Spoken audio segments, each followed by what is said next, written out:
Oh, I watched the first 2 episodes of Dairy Girls because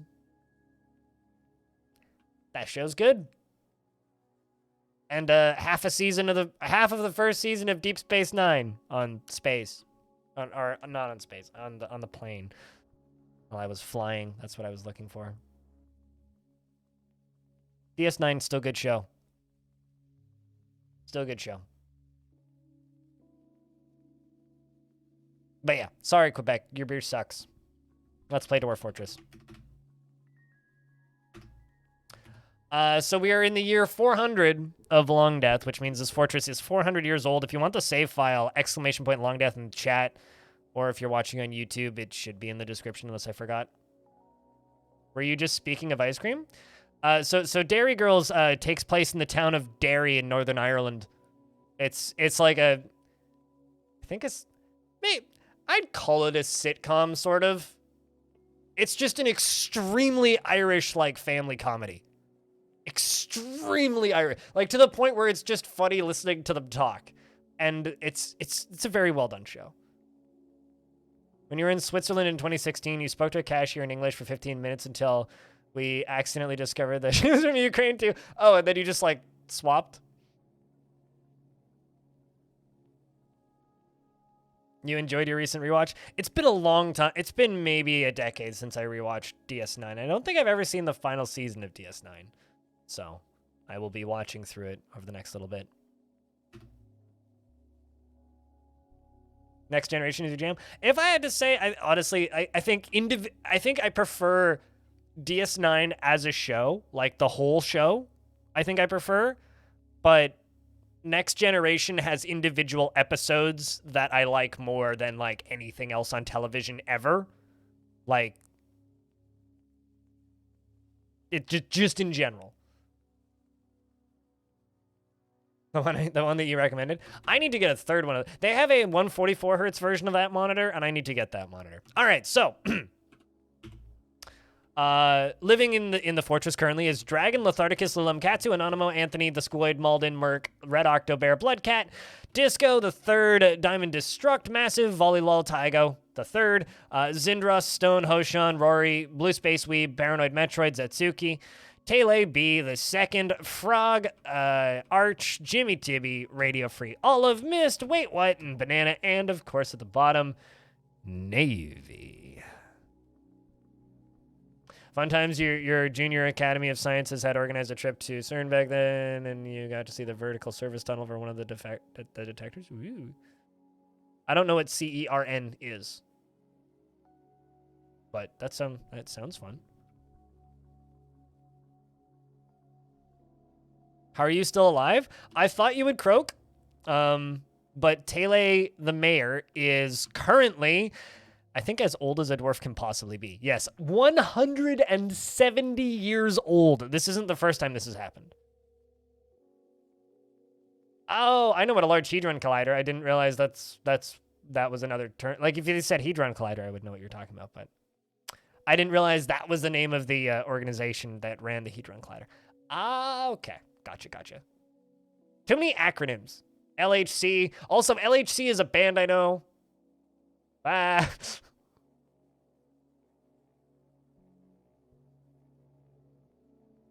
Yes, naturally. I mean, it's just like, you know when little kids just take 2 toys and they're like, they're fighting. Bang, bang, bang, bang, bang. It's like that, but for sciences.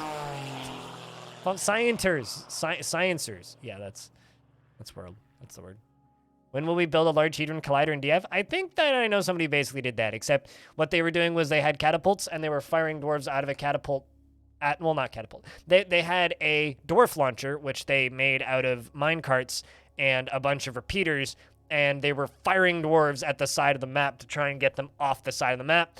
But they realized that if you fire them fast enough at the edge of the map, instead of them actually leaving the map or going into orbit or something, what happens is they collide with the invisible force field that is around the play field that you have in Dwarf Fortress, and it says that they collide with themselves, thus theorizing that the play field for Dwarf Fortress is not, in fact, a massive open world when you're playing in Fortress mode, but instead under some sort of like interdimensional dome that causes dwarves to collide with themselves themselves when they hit the edge of the map. But yeah, I would love to go into a collider like that. That sounds really cool. But checking in with a few dwarves, such as Tele as an example, very, very good mayor, you know? Has just been communing with Onal.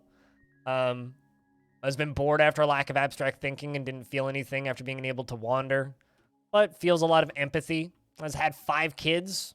Was romantically involved with Kikros, who passed away a number of years ago due to an unfortunate punching accident. Still believe that war is utterly repellent and would have peace at all costs, and believes that little is better in life than a good party. Dreams of raising a family in this dream was realized, and always in love with somebody. You were a good dwarf.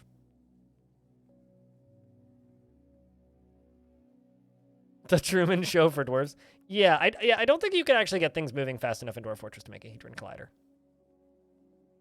Like, I don't think anybody's, like, done that. Punching incident? So what happened was one dwarf tantrumed and slapped another dwarf, and then that dwarf was like, hey, how dare you punch my wife? And then punched the first dwarf that slapped the first dwarf, and then another dwarf was like, hey, why'd you beat this person? And then one of my military dwarves slapped another dwarf, and then a bunch of people fought, and 5 dwarves died.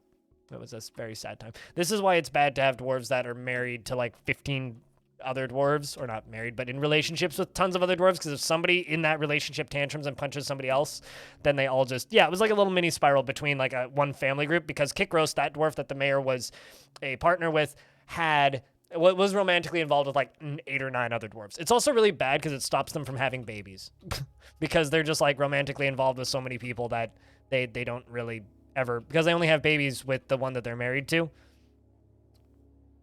Because dwarven contraception is effective, I guess.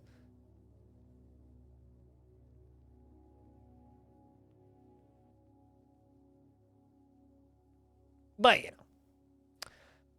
Also, I just want to say thank you to the YouTube algorithm for doing this to my most recent DF news. It was like, whoop, yoink. So, thank you. It's nice to be back from vacation. YouTube's like, you're uploading content people want to watch again. This is great. And I'm like, whew.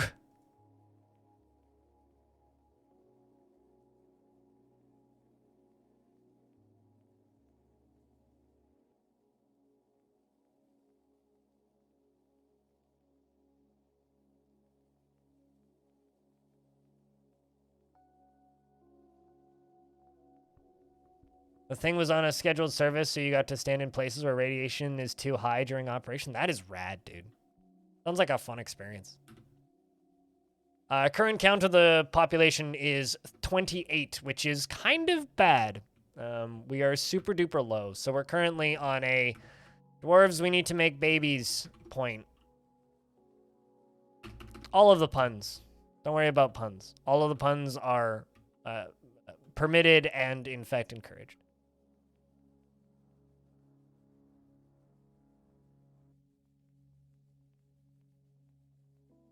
So, punished by the law. Yes, punished by face punch by the law. Yes, all of this. All of the above.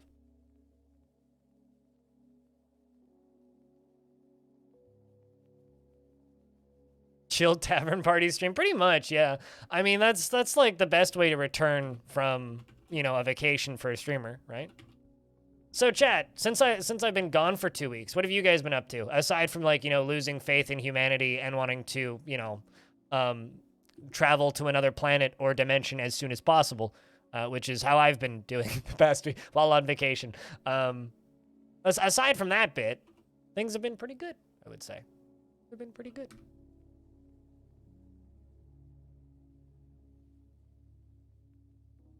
Yeah, Bastet, I feel you. Chat, Bastet needs a sub. Anybody want to help? I also need to drop down the sub goal for where I gift a sub. What should I drop it down to? Because 469 is too high. Lots of Dwarf Fortress and Jupiter Hell. Hell yeah! Yeah, no, you were saying that you'd been playing Jupiter Hell. I'm glad that you're liking it. That's such a fucking fun game. It's such a fucking fun and underrated game. Truly, truly is. 420?